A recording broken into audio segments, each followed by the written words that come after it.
Всех приветствую, с вами Михаил, компания «Море печей». Сегодня у меня достаточно интересный обзор работы. Нам пришлось разобрать уже построенную облицовку камина, изготовленную из листов гипсокартона с термоизоляцией внутри фольгированной ватой, и построить заново облицовку из кирпича.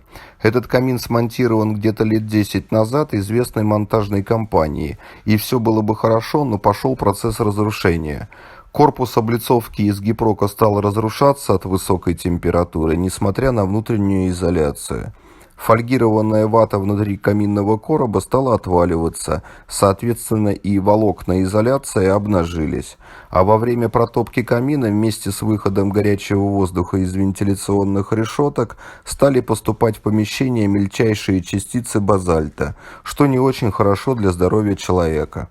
Добавлю еще, что облицовка не нагревалась, а заказчику очень хотелось иметь в доме не просто камин для души, а некий теплоаккумулятор для поддержания приятной температуры в помещении после протопки. Одним словом, все перечисленные минусы подтолкнули заказчика обратиться к нам для постройки теплоемкого камина. Особым требованием к поставленной задаче было также сохранить декоративное обрамление у камина. При выезде на объект мы оценили несущую способность основания для нашего будущего камина, согласовали порядок работ, стоимость и сроки. Я постарался максимально полно заснять весь процесс работ, так что усаживайтесь поудобнее, приятного просмотра.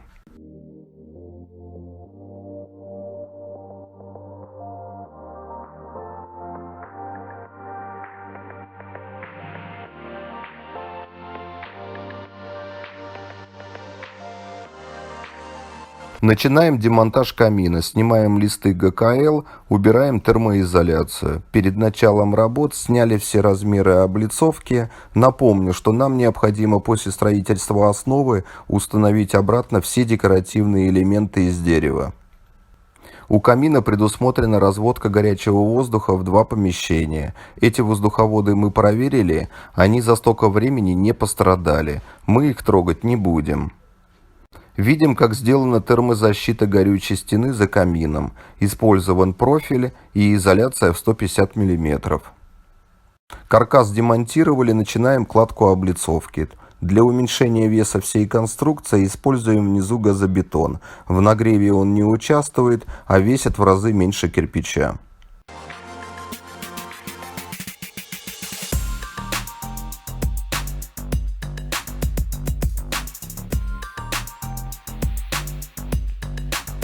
Процесс идет, заднюю стенку с изоляцией, построенной другой компанией, мы не трогаем. Восстановим лишь герметичность примыкания материалов, кирпича и фольгированной изоляции. Применим жаропрочный скотч и герметик.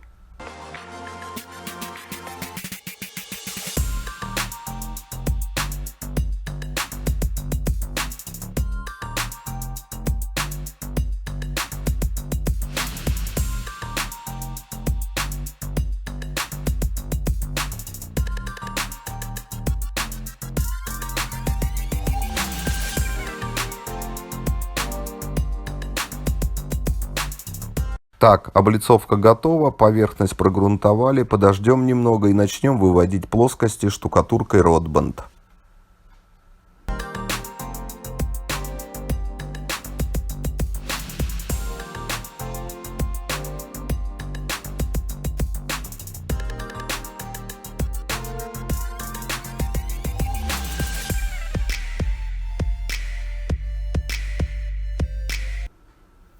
Обязательно используем стеклотканевую сетку ячейкой 5 на 5 мм, чтобы исключить возможные проявления микротрещин.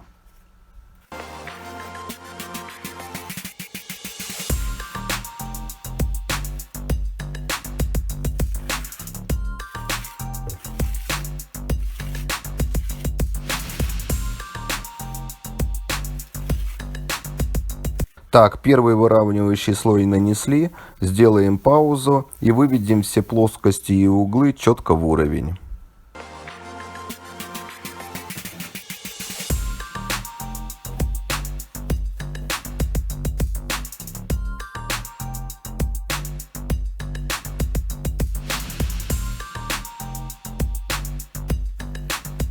Продолжаем отделку. Сделали перерыв 4 дня, чтобы штукатурка полностью высохла. Закрепили декоративные изделия на камин, закрыли их малярным скотчем, чтобы не испачкать. И наносим штукатурку Дюфа Моделир Пуц.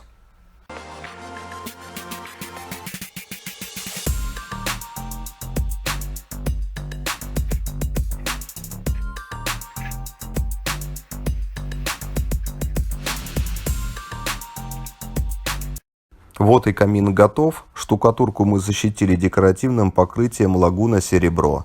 Такое пожелание заказчика. Растопили камин. Теперь можно посмотреть на результат нашей работы.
Друзья, если у вас есть вопросы, спрашивайте, пишите комментарии. Обязательно всем отвечу.